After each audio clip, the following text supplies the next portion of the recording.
Started. Hi and welcome, guys. I have a wonderful guest all the way from Dubai, Nader, who comes with a lot of experience of FMCG, having worked with Coke and invested as an angel investor in a lot of startups, very dynamically involved in the startup scene in the Middle East. Nader, welcome to the show. How are you doing this morning? Thank you very much, Arshit. It's a pleasure to be here. I really appreciate you having me on the podcast. I was in India last week, and I think the whole part looking at, building a connection and bridge and learnings across the markets is something that, I'm more and more getting keen on. Fantastic. Yes, you were in India. We tried meeting, but as we realize India is a big country, we couldn't find Absolutely. the meeting ground. Cool. The first question that I would no, it's not a question. I don't call them questions. The first exploration is how different do you find the Indian market now from what it was, let's say, 10 years ago, Yeah, in I terms of the startups and the investments?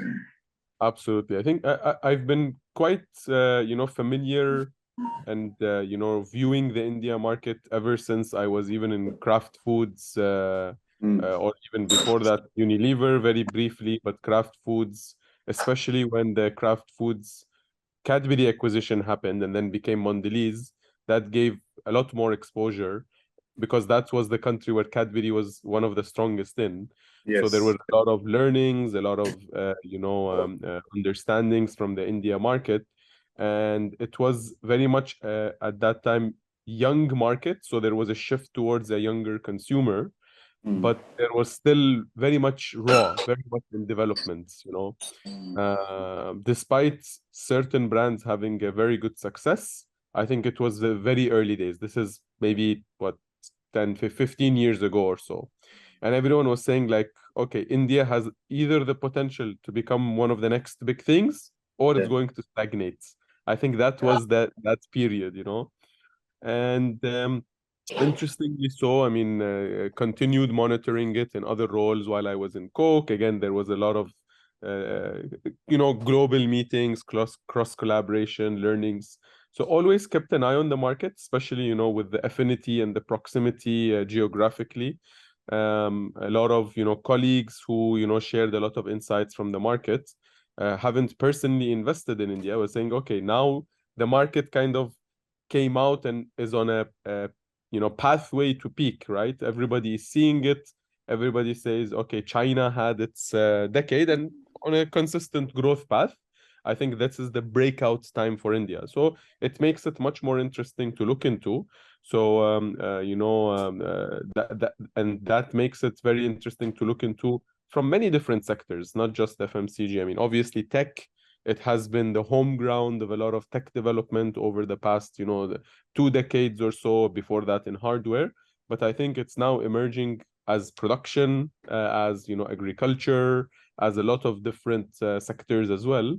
So I think it's about time to look into that. And Middle East GCC gives a very good pathway to the India market and vice versa. So accessibility and sharing a lot of commonality, synergies across the markets. Wonderful. Yes, I remember there was a time when Unilever, which is Hindustan Lever, uh, HLL. HLM, yeah, and Procter and Gamble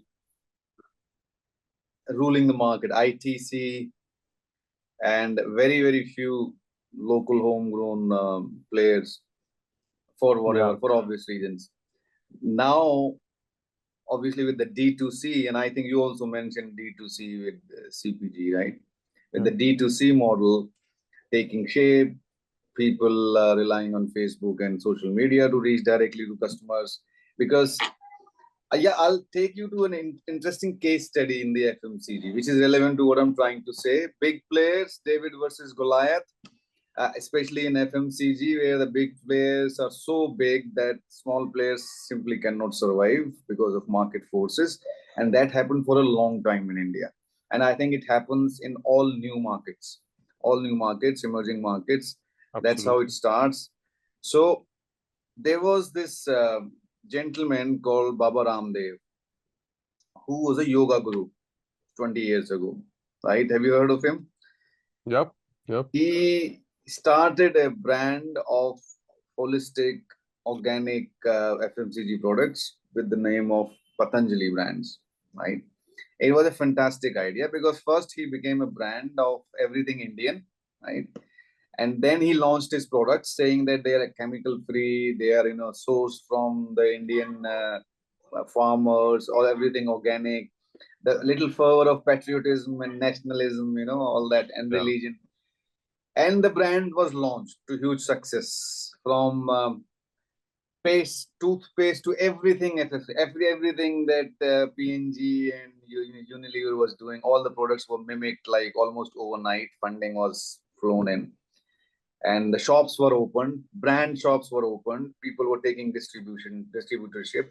Margins were really, really low, but still people were, sort of seeking it. Now, after the initial fervor, things didn't go quite so well. Despite all that branding, despite such a big network, despite the only alternative to the big FMCG players, despite all things Indian, it didn't go so well. So a gentleman did a case study on that, and they found out that the biggest conundrum, the secret sauce in the FMCG, at least in India, is distribution. When Yeah. that distribution is controlled by the big behemoths, the big players. So there was a choice to the end retailers whether you'd stock Nestle's Maggie or Patanjali's noodles, right? So every retailer, they said it's up to you. You wanna pick Nestle or you wanna pick Patanjali, and obviously everyone picked Nestle. And the same thing happened with all the other products, all the other selling Maaza, Fruity, Colgate, Pepsodent, Close Up, in everything. And that's where Patanjali lost in the distribution war, kind of lost. So they started their own stores, and which is a very extremely expensive exercise, as you know. So Yes. distribution became such a crucial point. And for the smaller players, that's where when D2C came in, small players who were manufacturing good stuff, they could reach their customers directly. So how big do you think D2C in Absolutely. FMCG is going to be? D2C Absolutely. in So FMCG. I'll tell you how much I believe in it is that in 2017, I left my job at Coke and I started Mm. ElGrocer. Yeah. Oh, yes. So, right. So, but even back then, when it was early trend, I think 2017, Instacart in the US which just IPO'd, was Yes. maybe like a year and a half, 2 years old, right? But 17, yes. I think something like that, right? So, 16, uh, yeah. so that's what gave me the confidence that, hey, you know what, we're ordering our laptop online. Why can't we order our milk and all of that?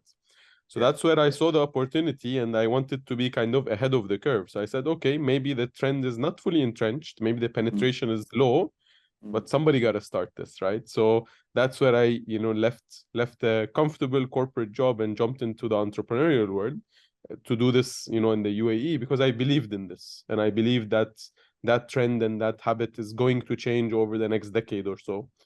Fast forward to COVID, I think we couldn't live without such a service, right? So, and I think that really helped accelerate not just e-commerce and technology and delivery. That's Mm. one thing. But I Mm. think it helped what we call in consumer world the consumer shopping habit of autopilot. It broke it. Yeah. Now I'm sitting at home. I have time on my hand. Mm. I can't go to my usual store, usual shelf, grab it and go. I'm Yeah. actually now exploring, scrolling. I have more time. I can see more things. So this gave a path for Mm. new emerging brands to actually finally be seen. And that made people question, hold on, why am Mm. I always buying the same thing? There's something else interesting, right? Yeah. Either it's a more premium or a more healthy or a more affordable, whatever it is, right? So Mm. there new trends started to shape because COVID, one, accelerated e-commerce. That's Yes. one. Two, it broke the consumer autopilot, the shopper autopilot. Yes. And we see this, I mean, in any e-commerce report, you will see emerging brands and smaller brands are on the rise. I think the data is irrefutable. So that means that this trend is, you know, what you just say, the tip of the iceberg, where, you know, the bigger brand.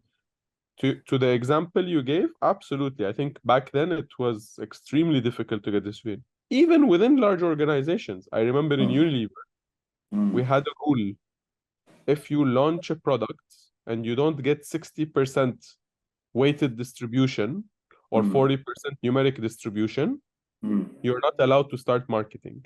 Wow.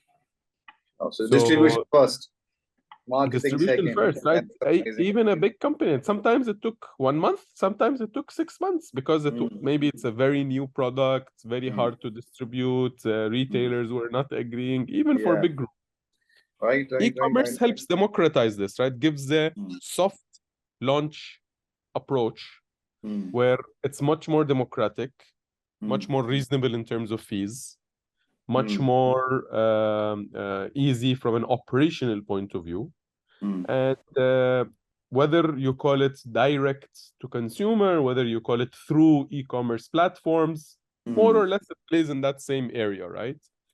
So I think we're in the beginning of this trend. I think COVID helped accelerate it. And I think this will help a lot of small brands, homegrown brands, to kind of start flourishing, because now they have a more affordable path to entry and getting distribution online. Because if I am on a few key online platforms, that means I am distributed. I am accessible to the population who is shopping online. Yeah, the Facebook is your distributor. Absolutely. Instagram of course, new challenges will come up, but that lots of very difficult barriers get removed, and then there will be some new challenges to solve for. Yeah, challenges like it is going to get costlier to advertise on Facebook or Instagram or social media. Absolutely. Yeah, but that, I don't know. I mean, I've had a conversation with a D2C growth marketing company the other day, and they are doing 1 million plus monthly sales for these companies, absolutely unknown companies. He gave me a few names and I'd never heard of them. And he said they're selling like you have no idea how much they're selling directly. But he said right now the cost to advertise is low, but as it rises, it's probably not going to make sense. Well, I don't know what's going to happen once the big players jump in. See, this is a good discussion we always have, right? It's not always about spend. I think what a lot of people take for granted, whether it's online or offline, it's fundamentals. Yes. Right? You don't need to. I think a lot of people get caught up doing fancy things, but fundamentals, right? Having the right description, keywords, doing your research, understanding consumer habits and psychology. What are they searching for? What keywords should I have? What's the product that's going to get a natural pull, or a new term I like to coin, you know, magnetism. How to create the magnetism behind your brand. So you need to be really sharp. If you're really sharp in your thinking, in your approach, who's my customer? And it doesn't mean that today I'll say, I mean, a lot of brands say, my customer is a female, 20 to 35-year-old looking to eat healthy food. Okay, that's very generic, right? Very generic. Really need to identify what's called tribes, right? Who's your tribe? Are they interior designers, you know, looking for something particular? Are they, you know, health, fitness, eco-friendly, you know, warriors, you know, looking to educate the rest of their community? The sharper you are, the stronger your proposition can be, and the stronger that creates a natural magnetism around your brand. And that should reflect in your execution, how you display your product images, what's the story you're telling, how you, you know, put your right keywords, descriptions, versus, just put the brand name, the category name, just put a pack shot and go. You can do that, but what do you expect to get? the amount of thinking and effort that goes into those fundamentals is let's do it and move forward, and then we need to spend, versus, you know, take a different approach and do the fundamentals with more thoughtfulness, with the right amount of thinking, understanding the customer, reflect that in your story, and the customer becomes your advocate. Till Yes. today, if you read any research, the number one source of awareness Word of mouth. is word of mouth, word Yes. of mouth referrals. So you have to design for success in that. You have It to is incredible. design, For word absolutely, of mouth. Yeah. you have to design your story, your how the customer discovers you, how they see you, how you stand out versus others, right? Because others will put a pack shot description. Okay, how do you stand out? Of course, your product needs to be unique. There's no doubt there, right? The team execution needs to be really strong. But I think sometimes you get these two, but then when it comes to execution, because people are in a rush or in a panic, they lose that fundamentals. They skip it fast because it's done. Yeah. Then they end up spending much more to bring in customers who they haven't really sharply identified. Nader, So it's about doing, I yeah. absolutely loved what you said, because as an author, I'm primarily, and the first thing, I'm an author, and you talk like an author, writing a character. So we have, when I give author workshops and talk to people about creating a character, I tell them, and I really believe in it. And your character, you need to know that person in flesh and bone. What does he eat? What time he goes to bed? What kinds of clothes he likes to wear? How does he yawn? Right? What he does when he is angry or sad. You need to know that person inside out. Not because you'll be writing everything about that. You won't be writing how he yawns, but you need to know that person inside out, so that everything flows from that backstory, from that knowledge. Just like you said. So if your product is for a 60-plus-year-old retired person who retired from, let's say, forces, so that person is a different kind of a person with different discipline routine. And that product, the packaging, the handling, the customer service, the language, the keywords, everything would be different. Everything would be different. But who decides this? At what level of strategy these things are decided? I think that's what makes a big brand and the best companies, brands, products always come from real needs. So typically the founder has gone through that pain. The founder, founding team, whoever they are, they've gone through some sort of pain to create that product. When it comes from a genuine need, I mean, that doesn't guarantee the success, but means that there is an essence, a reality there that you need to investigate further and build around. Yes. Then you need to validate it. Of course, you need to create a mock-up, ask some people, and it's not about doing research or accessing market data. When you're early, that doesn't matter. Yes, you need to know the basics. Is it a large enough market to play in? Is it super niche? And there are valid pathways, right? You can be a very super niche brand that is high value, and you run the business as a popular term getting now, as a lifestyle business. There's nothing wrong with that. Yeah. Right? I want to sell 1 million a month, and I'm happy with that. I don't need funding and growth and, pressure. And there's another pathway that I created something I genuinely believe in and love. And I want to grow it in a gradual, healthy, steady way. Yes, there will be pressure, there will be challenges, and that allows you enough time to experiment certain things. Will this work with this audience? Will this work? Okay, I've tackled the persona, we call it persona, right? Persona 1. And I have good awareness, good penetration, good connect with that audience base. Okay, what other personas can potentially like this, that this can appeal to, and what's the right messaging for that? So you gradually expand. Digital allows you to do that, and it can be done in a cost-effective way without, burning cash. You will need to invest, but invest thoughtfully rather than put ads on Facebook and Google. What are you going to say? How are you going to say it? Who are you going to talk to? Yeah, in the And I think digital a lot of marketing, people skip that and yes. jump into let's go and talk to the Yeah, customer. let's do it. Let's just promote Then it. of Let's course sell your it. cost is gonna be high because you're talking to all of these saying generic Everyone. things until you find if you do it the other way around, I'm not saying it's gonna go from 100 to 0, but at least says, okay, let me experiment this here, this there. Okay, Mm, this worked, this didn't work, and keep trying mm, until you find you have a good time to try those things when you're early in your product life cycle, whether it's an app or it's a product or whatever it mm, is. Listen to the customer feedback, keep exploring, have your ears on the ground, as they say, mm, and then you define the strategy. I think strategy is something when you're early, you mm. can't lock in. You need to have an open mind, open ear, open eyes to kind Yes. of refine it to say how I will continuously be growing this. What are the levers that I will Mm, pull in each stage to grow it? Is it distribution?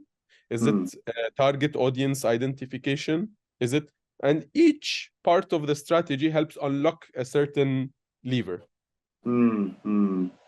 Like we say in digital marketing, the niche of one. You start with the niche of one, that one person, and then you expand.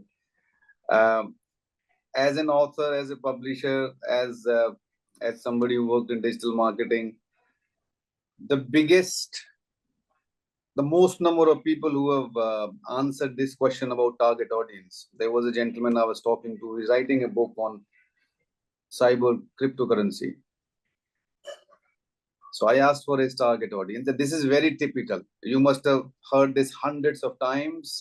Investing in people's business or your marketing and your sales team, product teams. Who's this market product for? So the answer is, well, everyone between the age of 30 to 60, right? So this guy, he's a very renowned, very respected expert in that field. Tons and tons of top level C level experience. He goes, students who are trying to understand crypto and policymakers, which is like two of the Very extremes, different. and you everything in between. And I was like, that was the moment I realized, okay, so that's why he has come to me. That's why I am here as an expert, and he needs understanding. So I told him, boss, these are two different extremes. You cannot be talking to all of those. Howsoever much you'd like to, I know as an author, I want everyone to read my book, everyone to like it, but it's not going to happen. Harry Potter was not written for me, even though I like it, right? It was written for those kids, the audience of one. And then because it was written so well for them, that we all like it, right? Absolutely. Roald Dahl's, one of the most famous children's author, Charlie and the Chocolate Factory, and another movie is coming out, wrote for kids. Now the films are being made, the Hollywood films are being made for adults. Yep. So, Yep. but he didn't start out writing for us. He was writing only for that audience. So what you said is absolutely what I was trying to get to, Nader, was what is the big strategic difference between the success of the big brands, let's say Nestle, and the emerging players. So what I have experienced in my time working with these guys is they skip to the execution part without thinking of all this. They're like, okay, we created a product like Nestle's Maggie. So we have a noodle which is similar but better. It tastes better. We have a good masala in it, but they don't know what the target audience is, and they skip ahead in advertising and jumping ahead and promoting it, getting in influencers. And exactly what you said, it ends up costing a lot more because the audience is so wide. We're trying to get Absolutely. everyone in the loop. And Facebook is so smart to understand that when that's happening. Absolutely. If you're confused about the targeting, they know. And the price whoops goes up. So they said, like, okay, if you don't care, we don't care, give us the money. So that is a big difference between, because I've been trying to understand if it's so democratic, D2C, the distribution is here, you just go out there and talk about your product. What is stopping these tons of emerging startup FMCG players to beat, the hell out of Nestle's Maggie. But it ain't gonna happen because of this, because they understand. That's what I asked you, because you worked at the top with Coke. So in terms of strategy, Yeah. which teams, product teams, marketing teams, sales teams, which teams who collectively figure out this target audience and then put their foot down, okay, this is where we're going to go. Sure. Obviously. Typically, it's the brand management team that looks into this, right? So, I mean, within marketing today, the marketing organizations have gotten more and more sophisticated. There are shopper marketing, brand marketing, integrated marketing communications, media marketing. So a lot of different. I think that there's always a brand manager or a brand owner or a brand team. And the brand team is not just the brand manager. It can be the brand manager with a few confidants from across different teams that really, understand them. The champion will always be the brand manager and, the surrounding. So they typically are. And I've had the I think luck in my career where I worked on different brand sizes. I mean, yes, even within larger organizations. For example, Oreo, when I was handling it in the Middle East, was a new brand in the Middle East. Yeah. People didn't get what's Oreo. Yes, we had distributor, we had resources. It wasn't working. It wasn't working. People didn't get why I should have a dark chocolate biscuit. Biscuit should be the milk biscuit, right? Yeah.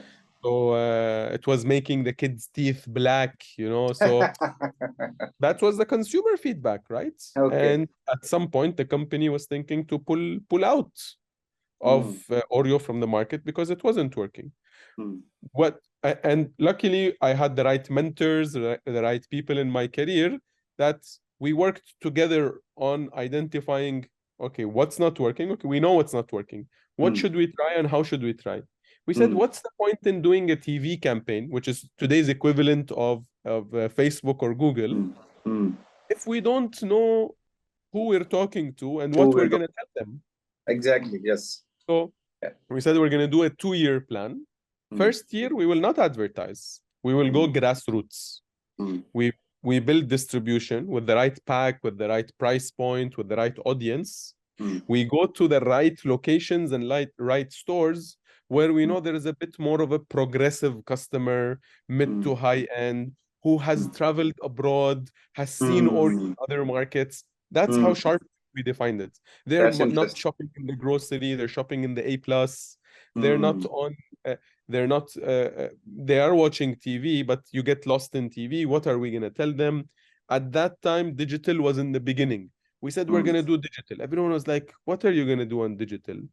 This was 2008, 9. Wow, right? that's very was early. the beginning of digital, right? That's very early, yes. So we said we're going to try digital. And yeah, we had to pull in some people who were a bit more of expert of digital at that time from the media agency. Said, this is the challenge, this is the audience. And we stood out because at that time, not enough people were trying things in digital. And we did things on the ground with the help of the trade marketing team. We did sampling. We did partnerships with milk brands because we know it goes well with milk from international experience. So year one, we really went to grassroots to build the brand. Even though it was a popular brand internationally, in the region it was not. And then in year two, when we saw, okay, numbers are picking up, people are talking about it, there's a bit of word of mouth happening. We said, okay, now we know how to appeal to the next tier of customer. Now let's go a bit more mass marketing. And so that was more on the brand building approach. And that's the approach that the younger brands should take. You're building a brand. It's very different from Maggie or Coke that are managing a brand. Yes, you have a brand, it's huge, it's large. You're looking for managing it and you're looking for pockets of opportunity. Brand is built. Everybody knows it, right? It's about how to maintain and grow the volume and consumption, how to make it better. It's a very different approach. Yes. Like I said, I've been lucky in my career to see both.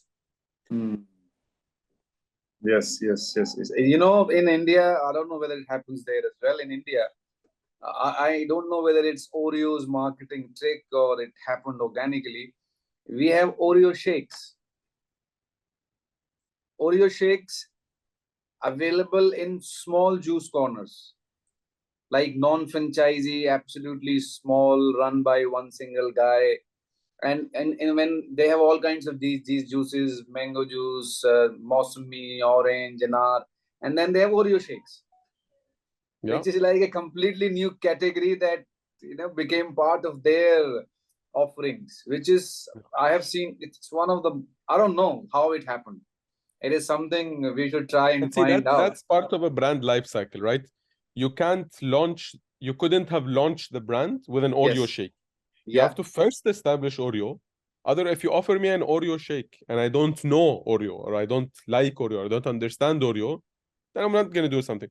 But if I like the brand, I consume it, I know it, I understand it, it resonates with me, then you can start trying different applications, whether it's a shake or an ice cream, or then you can, and a lot of these ideas, and that's why I say, consumer actually is the inspiration.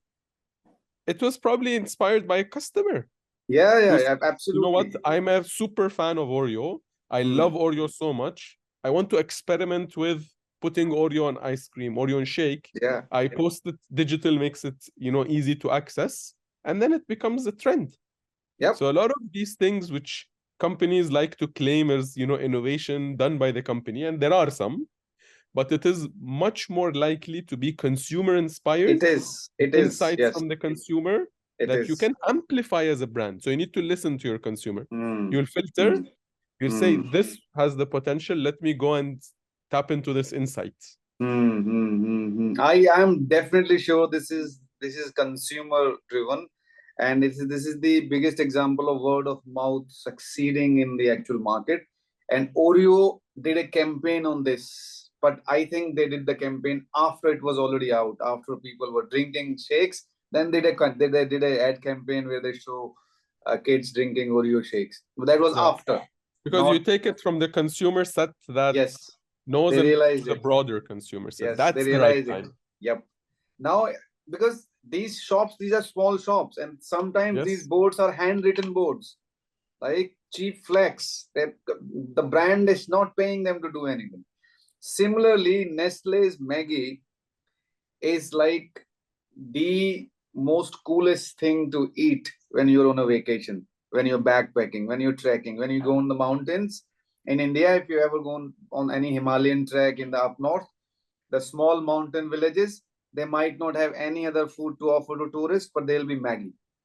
And it is like sought after food on the highways or in the Absolutely. Himalayas. That's again word of mouth, consumer driven. But and Maggie uses that. Nestle uses that in their campaigns. They utilizes that, amplifies that, leverages that, builds upon that brand. So these are some things that up and coming emerging FMCG brands can leverage upon and learn to build that brand and drive consumer word of mouth. So brilliant advices from you, Nader, on this. Let's move on to the investment and the venture capital side of things that you recently started to drift into after your exit with your startup. ElGrocer, it was called, right? ElGrocer. ElGrocer. That started in 2017. And it was one of the first D2C FMCG grocery offering Marketplace. in the Middle East. Amazing. I'm sure you must have shown a lot of other people away, and there are a lot more of them now. Since then, you've been thinking and you've been drifting into the venture capital market, investing as an angel. So tell me about that. How don't you want to go into another startup, building another startup? Or why are you getting into funding and helping other startups, other founders? It's I would say it's an exploration stage. I mean, it's like, okay, I've been doing this for a while. I've always pitched VCs, but or angel investors or family groups or whatever it is. But I never went through a structured program or a structured process to understand it in depth. What makes the investor side tick. I know from my personal perspective as an angel investor. I know my father is an entrepreneur from his business point of view.